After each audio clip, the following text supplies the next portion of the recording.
앉으셔서 하나님의 말씀을 보겠습니다. 갈라디아서 2장 17절 말씀부터 21절까지의 말씀입니다. 갈라디아서 2장 17절 말씀부터 21절까지 함께 봉독하시겠습니다. 만일 우리가 그리스도 안에서 의롭게 되려 하다가 죄인으로 드러나면 그리스도께서 죄를 짓게 하는 자냐?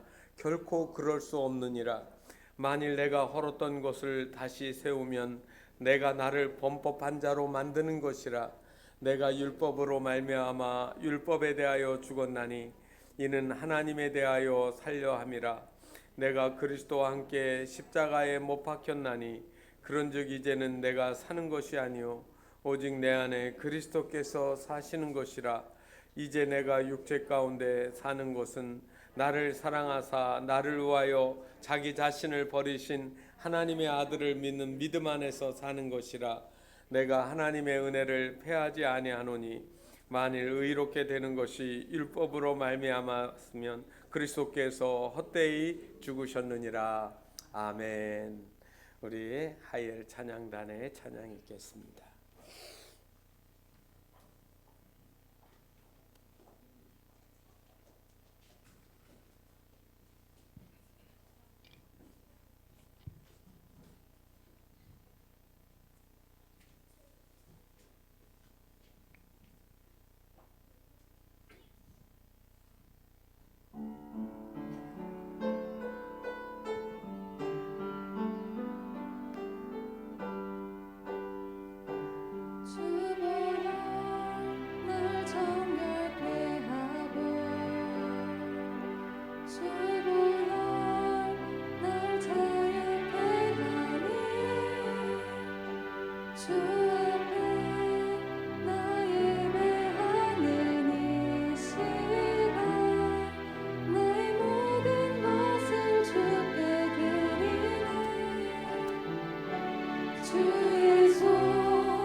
주의 손에 나의 손을 포개고 또 주의 발에 나의 발을 포개요. 나 주와 함께 죽고 또 주와 함께 살리라. 영원토록 주 위에 살리라. 주 위에 살리라.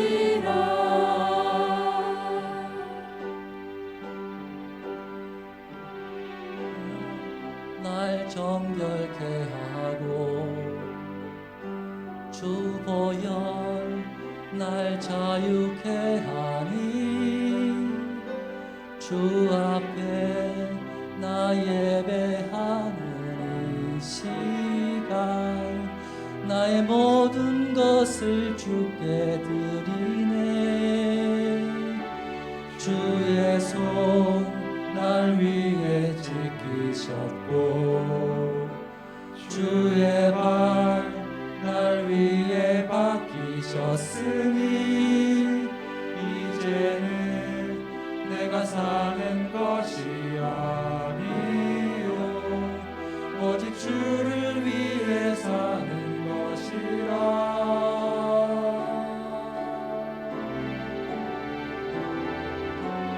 주의 손에 나의 손을 포개고 또 주의 발에 나의 발을 포개요. 나 주와 함께 죽고 또 주와 함께 살리라. 영원토록 주 위에 살리라.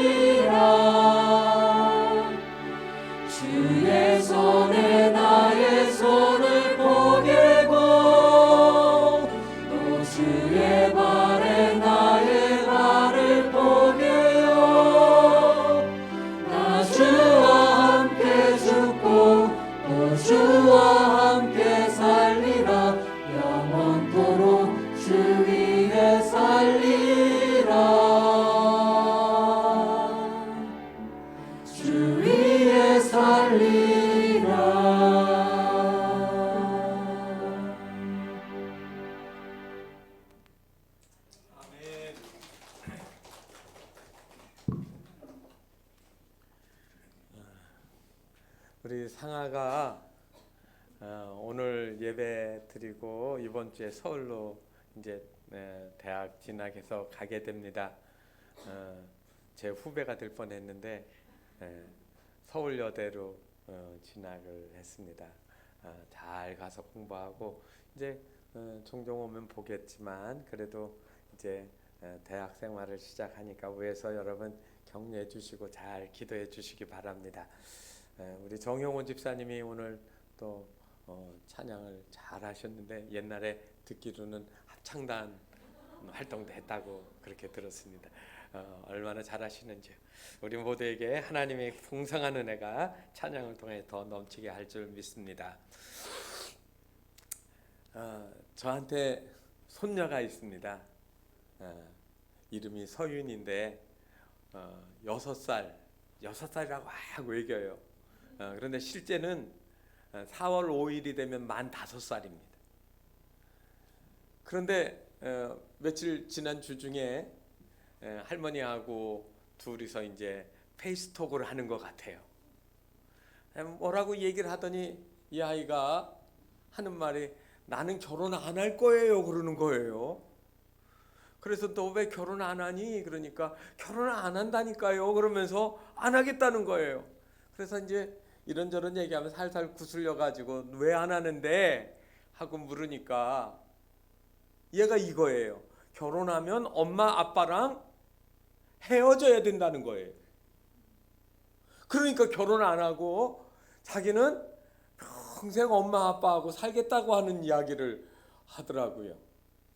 나중에 가면 달라지긴 하겠지만 그래도 그 생각이 벌써 그 어떻게 살아야 될 거인가 하는 그런 것을 신경을 쓰고 있는 거예요. 여러분은 누구랑 영원히 살고 싶으십니까? 주님하고라고 교회에서는 다 대답하시겠지요.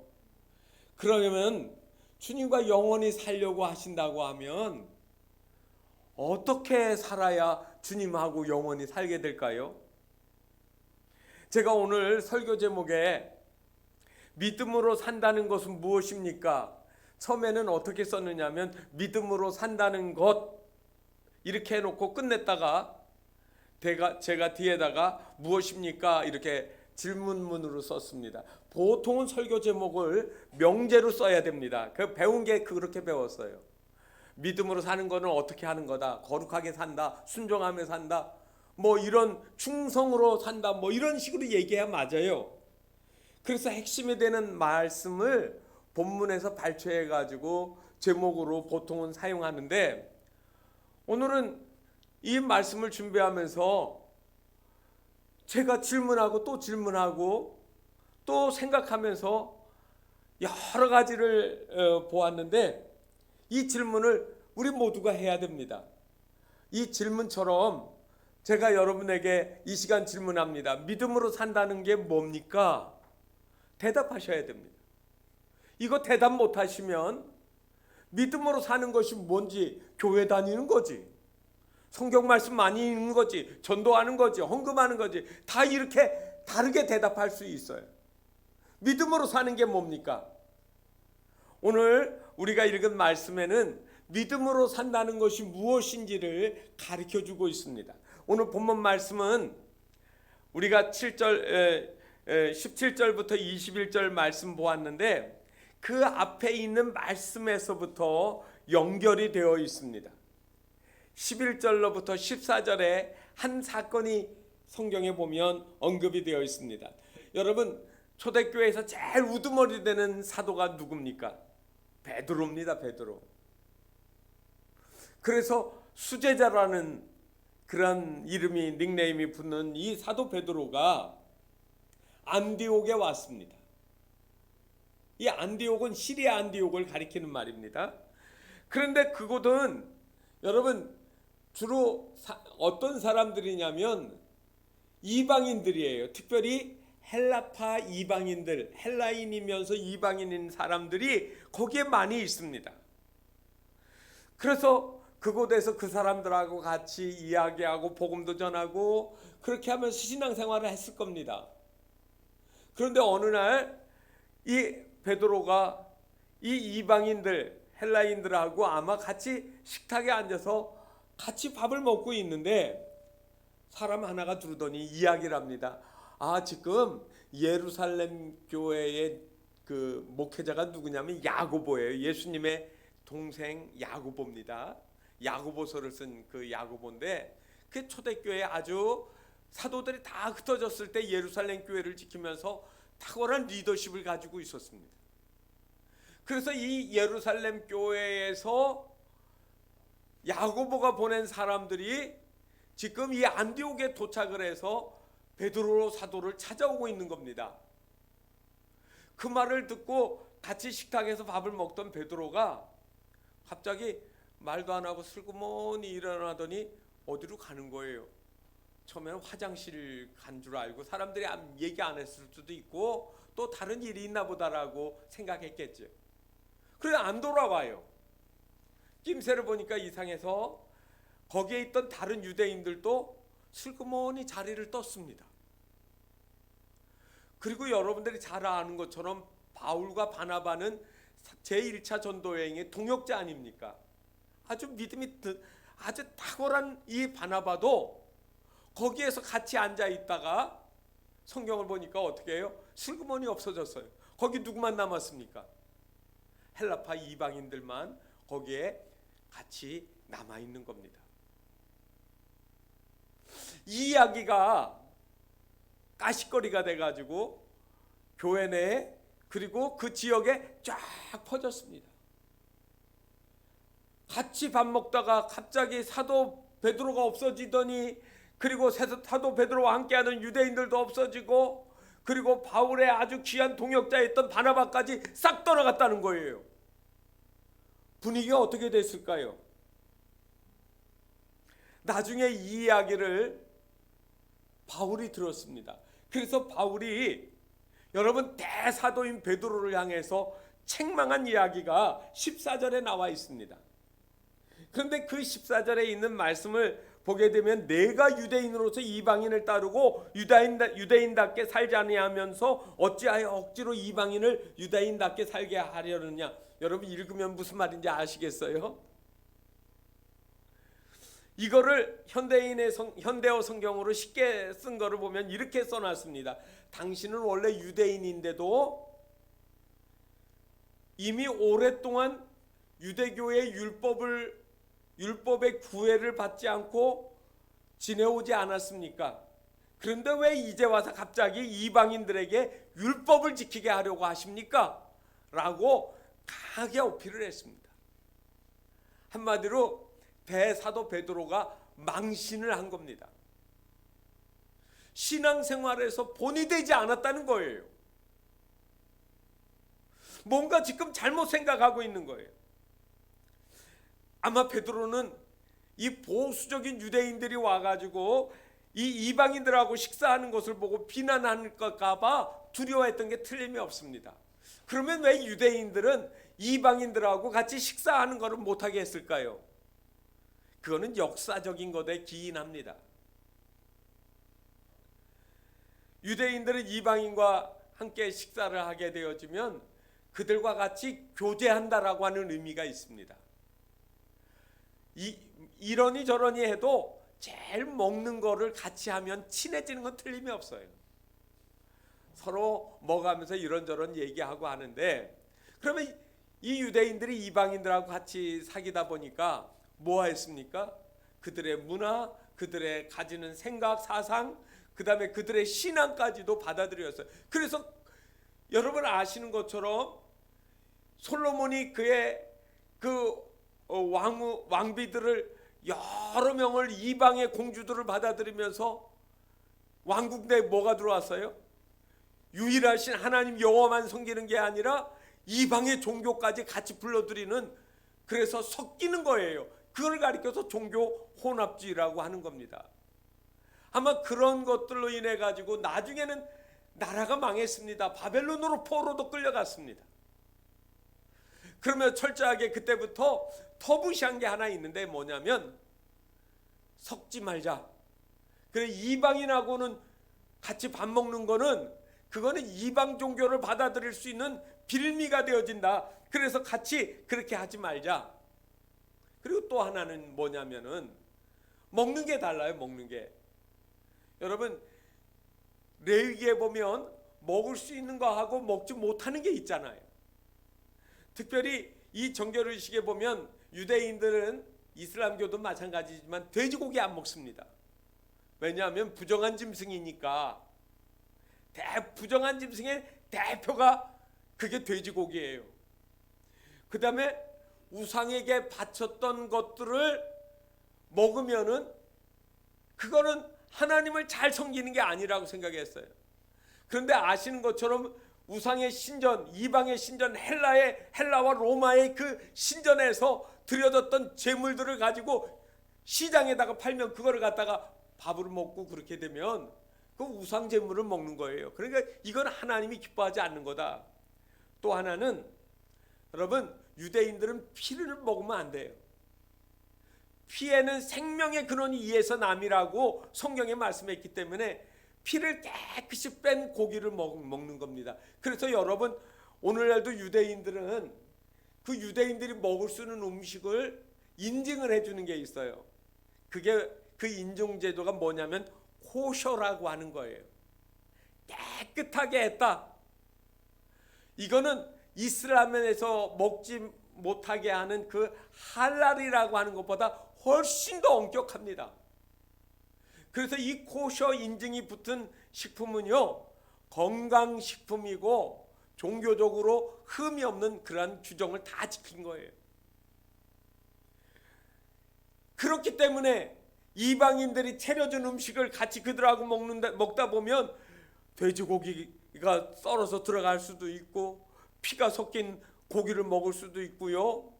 그리고 그게 우상 제사를 드리고 나온 것인지 알 수도 없잖아요.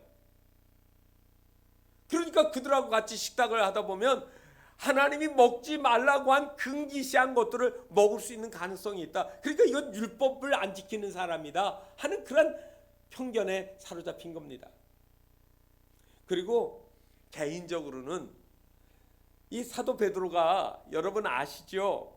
고넬료라고 하는 로마 백부장을 집을 찾아가서 그 집에 들어가서 복음을 전한 이야기, 세례를 준 이야기까지 있어요. 하늘에서 보자기가 나는데 그 먹지 못할 불결한 것들이 내려오니까 이걸 먹으라 못 먹겠다고 그래요. 근데 하나님이 정하다고 하신 걸 내가 부정하다고 하느냐, 먹으라 그렇게 하고 꿈에서 깨어났는데 이방인 고넬료가 보낸 사람이 찾아온 겁니다. 그래서 그 집에 가서 이방인이지만 안 간다라고 하지 않고 가서 복음을 전한 이야기가 나옵니다. 그런데 그렇게 하나님 말씀 따라서 했지만 이 베드로가요 그것 때문에 보수적인 아주 유대인들한테 비난을 많이 받았습니다. 아마 이런 트라우마 때문에 이 사도 베드로는 유대인 여러 명하고 이방인들하고 같이 밥을 먹을 때 이전에는 스스럼 없이 잘 먹었는데 지금 예루살렘에서 야고보가 보낸 사람이 온다고 하니까 슬그머니 없어진 거예요. 어떻게 보면 사람들의 평가나 그리고 사람들이 자기들을 어떻게 비난할까 하는 그런 두려움에 있었던 겁니다. 그래서 오늘 여기 성경 말씀에 보면 그거를 외식하는 것이라고 그렇게 이야기를 했습니다. 여러분 성경에 보면 외식한다라는 말은 히포크리트라고 하는 단어인데 이거를 오늘날 말로 하면 위선자라고 하는 말이에요. 위선자라. 여러분 얼마나 안 좋은 말입니까? 외식한다고 하면 밥 나가서 먹는 건가? 그렇게 생각하는데 그럴듯하게 속마음은 다르지만 겉으로는 아닌 척하는 거잖아요. 하나님이 보실 때 사도 바울은 지금 그 이방인 형제들하고 밥 먹다 말고 슬그머니 없어진 것들이 그게 겉다르고 속다르다라는 얘기입니다. 예수 믿는 사람들은 그러면 어떻게 살아야 됩니까? 바로 그 질문에 대한 이야기를 오늘 17절로부터 21절까지의 사도 바울이 대답해 주고 있는 겁니다. 예수를 믿는다는 것은, 예수를 믿으며 산다는 것은 어떻게 사는 것이냐? 여러분, 나는 죽고 그리스도는 살고, 사도 바울이 하고 싶은 이야기가 그 얘기입니다. 내가 죽는 거예요. 오늘날 사람들이 생각할 때 나 죽으면 다 무효인데, 의미가 없는데 나 죽고 나서 뭐가 좋아? 여러분, 여기 내가 죽는다라고 하는 건 무엇을 말하는 겁니까? 나 중심의 세계관, 나 중심의 삶, 가치관이 그게 달라져야 된다는 이야기예요. 그리고 나는 죽고 내 안에 그리스도가 나의 삶을 지배하고 가치관, 그리고 말, 언어, 삶이 주 안에서 사는 삶이 되어야 된다는 말씀을 하고 있는 겁니다. 변화라고 하는 말을 사전에서 찾아보니까 어떻게 써놨느냐면 이렇게 써놨습니다. 세상에 존재하는 물체의 형상, 성질 등의 특징이 달라지는 것. 변화가 그런 거예요. 모양과 성질의 특징이 달라지는 것이라고요. 그렇듯 이 변화에는 조금 더 들어가면 두 가지가 있습니다. 물리적인 변화하고 화학적 변화가 있습니다. 물리적 변화는 쉽게 말하면 물이 얼음이 되는 것과 같은 거예요. 물질의 원자나 분자 조성의 변화 없이 고유의 성질은 유지하면서 상태만 변화하는 거지요. 물이 얼으니까 딱딱해졌는데 녹으니까 어떻게 됩니까? 액체가 되니까 유동적이에요. 고정돼 있지 않아요. 그런데 거기에 열을 가하니까 수증기가 되는 거예요. 그렇지만 그 물이 가지고 있는 화학의 성분 H2O는 그대로 유지되고 있는 겁니다. 그래서 이거는 옷을 찢으면 옷이 없어지는 게 아니라 다시 수선하고 꼬매면 어떻게 돼요? 요즘에는 옷 짜집게 해서 입는다는 말 거의 못 들어봤는데, 옛날에는 여러분 올이 뜯어지고 찢어지면 그 올을 클러가지고 연결해가지고 정말로 안 찢어진 것처럼 만들어 놓는 그런 경우도 있었습니다. 이거는 물리적인 변화예요. 외형적인 변화는 있지만은 내적인 변화는 없는 겁니다. 그런데 화학적 변화는 어떤 거냐면, 셔츠를 갖다가 불을 태우면 어떻게 됩니까? 재가 되어집니다. 그러면 그거는 다시 이전의 것으로 절대로 돌아갈 수가 없어요. 물질이 그 자신 또는 다른 물질과 상호작용을 해가지고 아주 새로운 물질로 이렇게 만들어지는 겁니다. 분자 구조가 완전히 변화되어지는 거죠. 여러분, 믿음 안에 산다라고 하는 것은 내 안에 내가 주관자가 아니라 그리스도가 주관자가 된다라고 하는 것은 이런 화학적인 완전한 변화를 의미하는 겁니다. 바울이 어떻게 화학적인 변화를 했느냐고 우리가 질문할 수 있습니다. 20절에 보면 이렇게 이야기를 했습니다. 내가 그리스도와 함께 십자가에 못 박혔다. 여러분, 십자가에 못 박혔다는 말 저와 여러분 압니다. 십자가는 누가 죽는 겁니까? 죄인이 처형당하는 거예요. 그것도 아주 잔혹한 사형의 형벌 중에 하나예요. 그런데 여기 이 나는 그리스도와 함께 십자가에 못 박혔다라고 하는 이 문장을 헬라어에서 이렇게, 한국말은 이게 잘 구분이 안 되는데 이 헬라어 같은 영어나 이런 것들은 아주 그게 그 시대나 용법이 아주 딱 정해져 있거든요. 그래서 이거 보면 이해가 쉬워요. 이게 뭐로 되어 있느냐면, 나는 그리스도와 함께 십자가에 못 박혔다가 현재 완료 수동형으로 되어 있어요. 현재 완료 수동형. 그러면 이 말은 무슨 말이냐면, 과거 어느 시점에서 내가 바뀌었잖아요. 바뀐 거가 지금도 여전히 바뀐 상태로 있는 거예요. 이 의미가 그거예요. 내가 십자가에 못 박혔다. 나는 여전히 지금도 옛사람이, 나의 속성인 자아가 십자가에 못 박혀 죽은 상태가 여전히 있는 거예요. 그러니까 나의 그 혈기나 이성의 이 가지고 있는 악한 것들은 십자가에 다 못 박아 죽이고 이제는 내 안에 그리스도만 사는 겁니다. 과거도 그랬고 현재도 그랬고. 누가 이 얘기한 거예요? 사도 바울이요. 나는 죽고 내 안에 그리스도가 사는 것. 다시 말하면 이 말은 나 중심이 아니라 그리스도 중심으로 내가 살아가고 있다. 그래서 나한테 힘들고 어려운 일이라고 하고 싶지 않은 일이지만 죽게 살라고 하면 가는 거예요. 거기에 감옥의 길이 있다고 할지라도. 여러분 잘 아시는 것처럼 사도 바울이 1, 2, 3차 전도 여행을 했는데 3차 전도 여행을 마치고 돌아갈 때 기도하는 성령의 역사에 의해서 많은 사람들한테 여기저기서 떠날 때마다 그렇게 이야기를 합니다. 사도 바울 선생님, 예루살렘에 가면 박해가 있습니다. 가지 마세요. 죽을 수도 있어요. 죽이겠다고 아주 목숨을 건 사람들이 있어요. 가지 마세요. 또 배 타고 조금 가다가 돌아오는데 또 가지 말라고 그래요. 또 밀레도에서 장로님, 에베소 교회 장로님도 불러서 만나가지고 했더니 가지 말라고 만류하는데도 불구하고 주 예수께 받은 사명을 마치려 하면 나의 생명을 조금 더 아끼지 않겠다라고 하는 그런 고백을 하고 떠났는데 그때 막 울면서 헤어지는 장면들이 나오잖아요.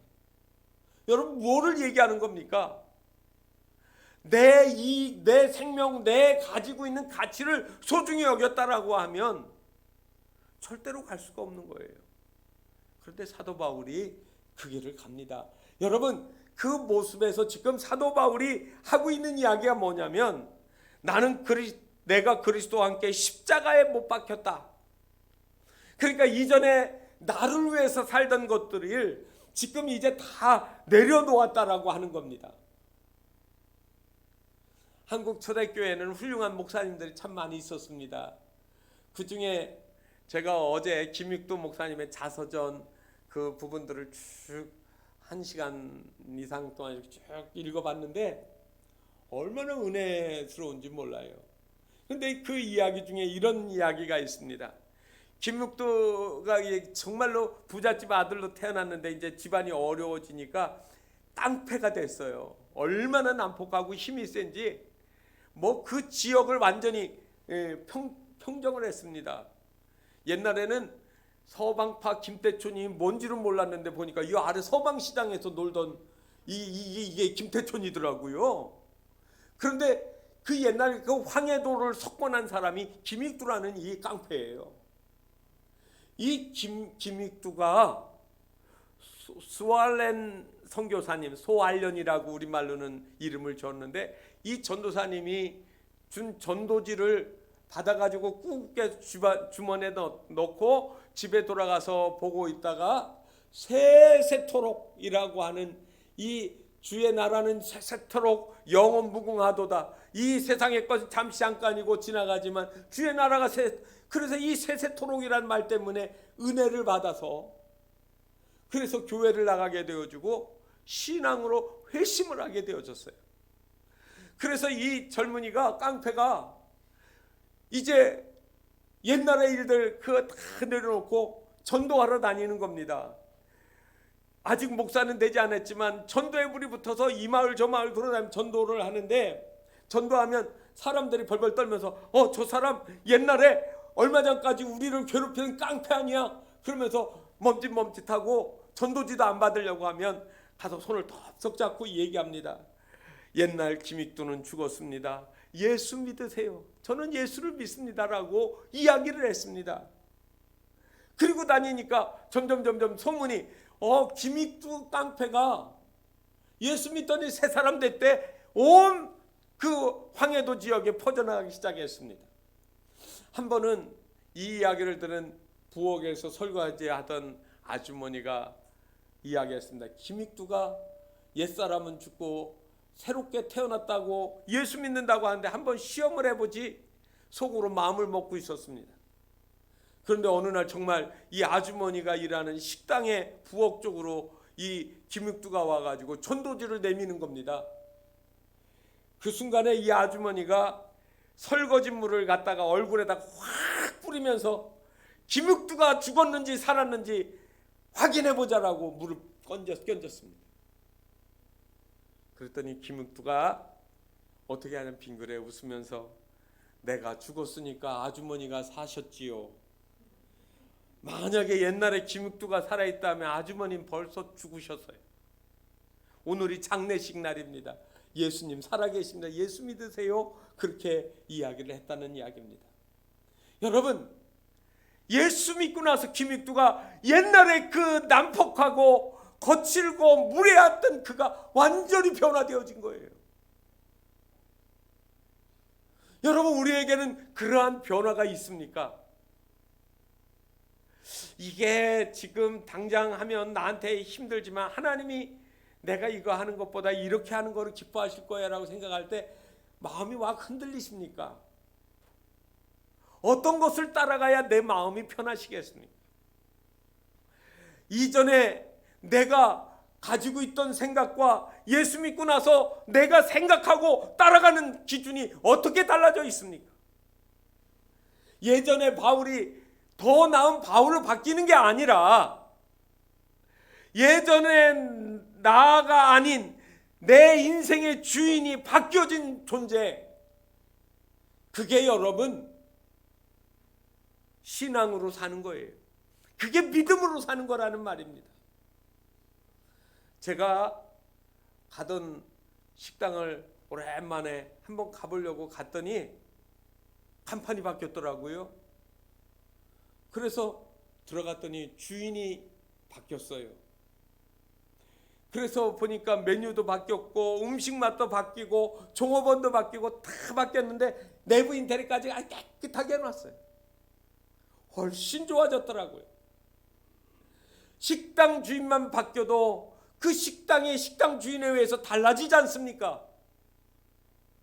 거룩하신 하나님, 좋으신 하나님이 내 인생의 주인이 되어지면 내 속사람이 왜 안 좋아지겠습니까?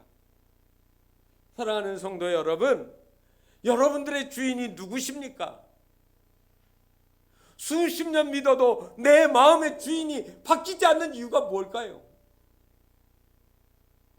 나는 죽고 그리스도로 사는 것. 여러분, 어려운 이야기지만 사도 바울은 그게 신앙으로 사는 거예요. 믿음 안에서 사는 것이라고 오늘 여러분 말하고 있는 겁니다. 그러면 그에게 있어서 또 하나, 율법과 믿음으로 이 두 가지 어떻게 살 거냐고 물으면 어떻게 대답하겠습니까? 아시는 것처럼 사도 바울이 예수님을 만나서 사도가 되기 전에는 얼마나 많은 크리스천들을 박해하고 그리고 옥에 가두고 괴롭게 하는 사람인지 알 수가 없습니다. 잘 아시겠지만 스데반 집사가 처형당할 때 거기에 입회해가지고 누가 돌을 더 열심히 던지는지 안 던지는지를 감독했던 사람이에요. 어떤 말로 하면 이 돌로 쳐 죽이는 신성모독의 처형법에 있어서 사형 집행인 역할을 한 사람이 바로 이 바울이었습니다. 그런데 그가 다메섹에 예수 믿는 사람들을 잡으러 가다가 아시는 것처럼 회심을 했습니다. 그리고 나서 그가 달라졌습니다. 이전에는 그의 가치관이 뭐였습니까? 율법을 지키는 거예요. 율법을 지키는데 그의 온 삶, 온 가치를 다 거기다 넣었습니다. 남들은 그냥 살면서 주변에서 만난 사람 가지고 했지만은 이 사도 바울은 대제사장과 산헤드린의 그 승인을 받아서 말을 타고 사람들을 끌고 다니면서 예수 믿는 사람들을 체포하는 일들이 그의 일이었습니다. 그러면서 그는 예수님을 만나고 난 후에 이전에 내가 가졌던 모든 것들을 분토와 같이 여긴다고 했습니다. 그의 가지고 있던 핵심 가치, 율법, 학력, 그의 부유함, 세상의 명성, 그 어느 것도 주 예수 그리스도보다 더 귀하게 볼 수가 없어요. 이제는 내가 고난을 당하고 어려움을 당하고 시련을 당하고 이 일 때문에 어려운 환경 속에 빠진다 할지라도 기꺼이 믿음으로 가겠다라고 이야기를 하고 있습니다. 저와 여러분의 삶은 율법으로 사는 게 아닙니다. 다시 말하면 내 명예 명성, 내가 어떻게 세상사에서 더 존귀하게 여김을 받느냐, 이게 가치관이 기준이 아니라는 거예요. 제가 여러분에게 질문할게요. 비행기 1등석하고 3등석 어느 좌석이 좋습니까? 1등석은 여러분 타보셨는가 모르겠어요. 제가 전에 캐나다 밴쿠버를 갔다가 돌아오는 길이 있었는데 예약을 했죠. 물론 가난하니까 이코노미밖에 타고 다니지 않습니다. 그것도 마일리지 가지고 갔다 오는 거예요. 마일리지 가지고 예약을 한 건데 딱 공항 가니까 좌석이 없대요. 그래서 티켓을 내면서 나 이 시간에 그래 안 돼요. 그런데 다른 사람이 네 자리에 탔다는 거예요. 그래서 니들이 잘못하지 않았느냐 그랬더니 알았는데 네가 3시간만 기다리고 가면 내가 1등석을 줄게 그러는 거예요. 그래서 3시간을 못 기다려? 그리고서 들어가서 3시간을 놀다가 정말로 생전에 처음 1등석을 타봤어요. 먹는 거 메뉴판이요 쫙 펼쳐지는데 코스 요리로 나와요. 여기는요 포도주도요 쫙 리스트가 한 10몇 가지가 있는데 그 중에서 고르라는 거예요. 제가 안 먹잖아요. 그런데 자리는요 180도 쫙 누워가지고 편안하게 이렇게 되어 있어요. 이렇게요. 그래서 1등석 타고 전 세계 돌아다니면 하나도 피곤하지 않겠다 그 생각을 처음 해봤어요. 그리고 지금까지 계속해서 타고 다니는 거는 탔다면 이코노미 3등석이에요. 여러분 1등석이 당연히 좋죠. 그런데 1등석이냐 3등석이냐가 중요한 게 아니라는 겁니다. 뭐가 중요해요? 안전한 게 중요한 거예요. 안전한 게. 추락할 비행기 1등석보다는 떨어지지 않고 안전하게 도달하는 3등석이 훨씬 더 좋습니다. 우리는 가끔 불평하면서 이런 생각합니다. 하나님도 안 믿는 저 사람들은 1등석 같이 살아가는데 믿음으로 사는 나는 왜 3등석입니까? 왜 세상에서 이렇게 어려움을 당합니까? 왜 이렇게 고난 당합니까? 라고 질문하시잖아요. 그럴 때 하나님 뭐라고 말씀하신 줄 아세요? 그 사람이 탄 비행기는 좋은 비행기 같지만 곧 추락할 비행기야. 그래도 그 1등석이 좋으니? 어떻게 대답하시겠어요? 여러분 이 세상의 1등석을 타는 것이 행복하다라고 느끼면서 하나님 없이 살아가는 그 1등석은 만족한 1등석이 아니에요. 믿음 안에서 사는 사람들이 정말 부러워해야 될 것은 믿음의 끝을 볼 때 그것이 그의 행복이고 기쁨이 되어지는 거 아닙니까? 돼지가 돼지우리에서 안 나오니까 옛날 어렸을 때 본 거예요. 삶은 콩을 삶아가지고 돼지 우리 앞에다 이렇게 문 열어놓고 이렇게 하더라고요. 뿌리더라고요. 그러니까 이 돼지가요 꿀꿀꿀하면서 그냥 그 삶은 콩 먹느냐고 따라 나와요. 그런데 쫙 해가지고 어디로 끌고 가느냐면 그 트럭으로 타는 뒷문으로 해가지고 쫙 가니까 거기로 싹 들어가 문 탁 닫고 그거 어디로 가는 줄 아세요? 삶은 콩 먹을 때는 좋았지요. 도살장으로 가는 겁니다. 도살장으로. 여러분 선악과의 끝을 알았더라면 하와와 아담도 절대로 선악과 안 먹었을 겁니다.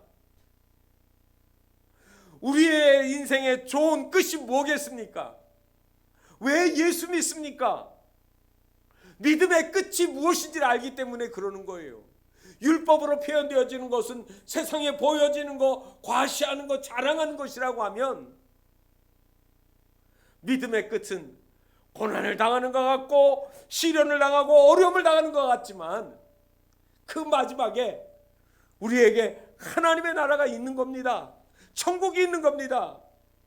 우리의 육신의 자아가 죽고 그리스도가 내 안에 사는 이 삶,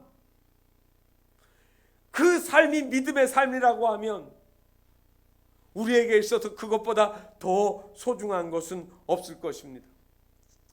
또 하나는 우리는 공로 대신에 은혜로 사는 겁니다. 여러분, 사도 바울이 오늘 이야기하는 2장 20절 마지막 부분에 제가 읽으면서 반복해서 몇 번을 읽었던 부분이 있습니다.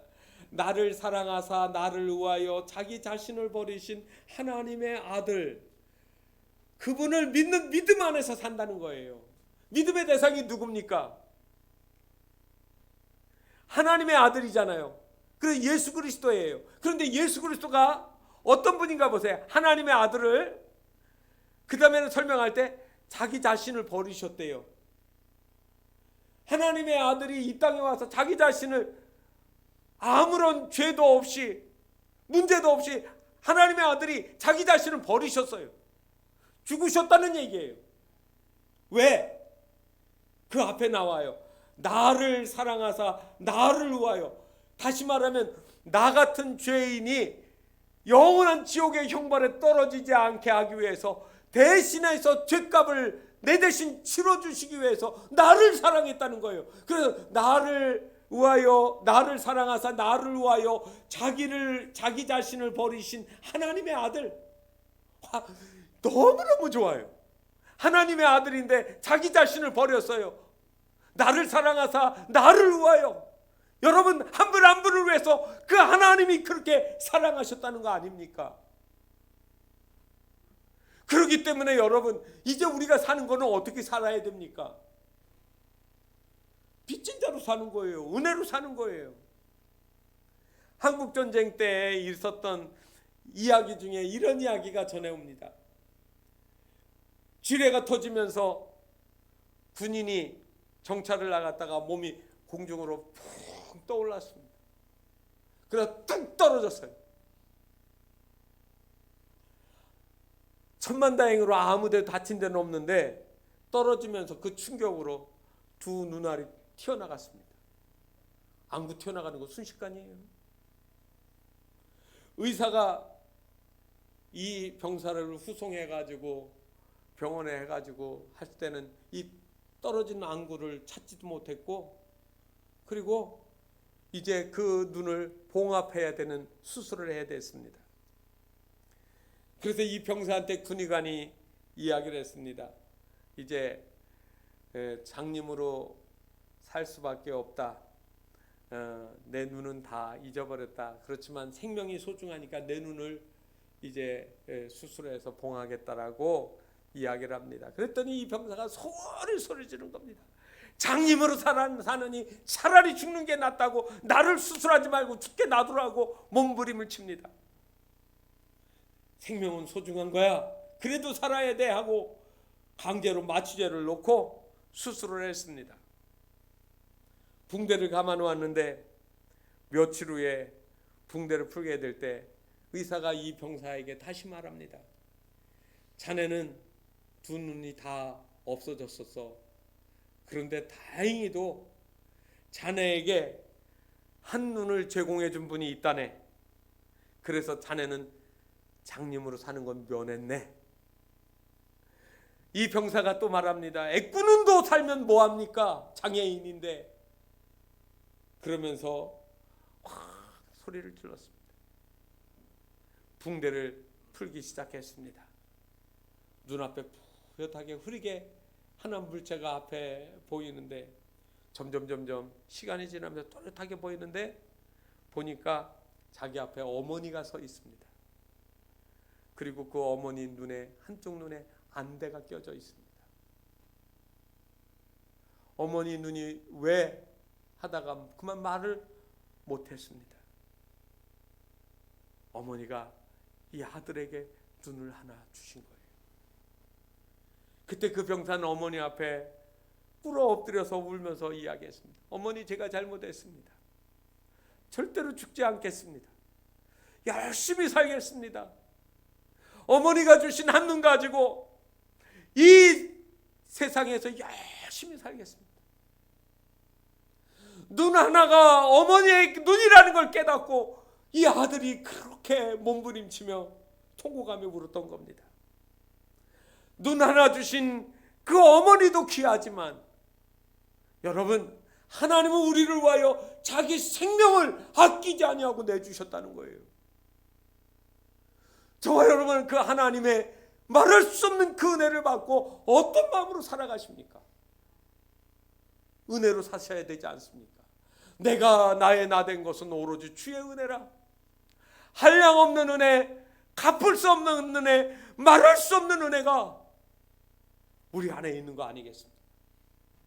우리는 그동안 내가 열심히 했는데, 내가 이렇게 하나님 살아왔는데, 내가 주님을 왜 이렇게 했는데, 주님 왜 나한테 왜 이렇게 어렵게 만드시는지요? 우리 그런 이야기 많이 했습니다. 아직도 내 안에 내가 주인이에요. 나의 나 된 것은 오로지 주의 은혜라. 그렇지 않습니까? 그리스도가 내 안에 사시는 겁니다. 주인이 바뀐 겁니다.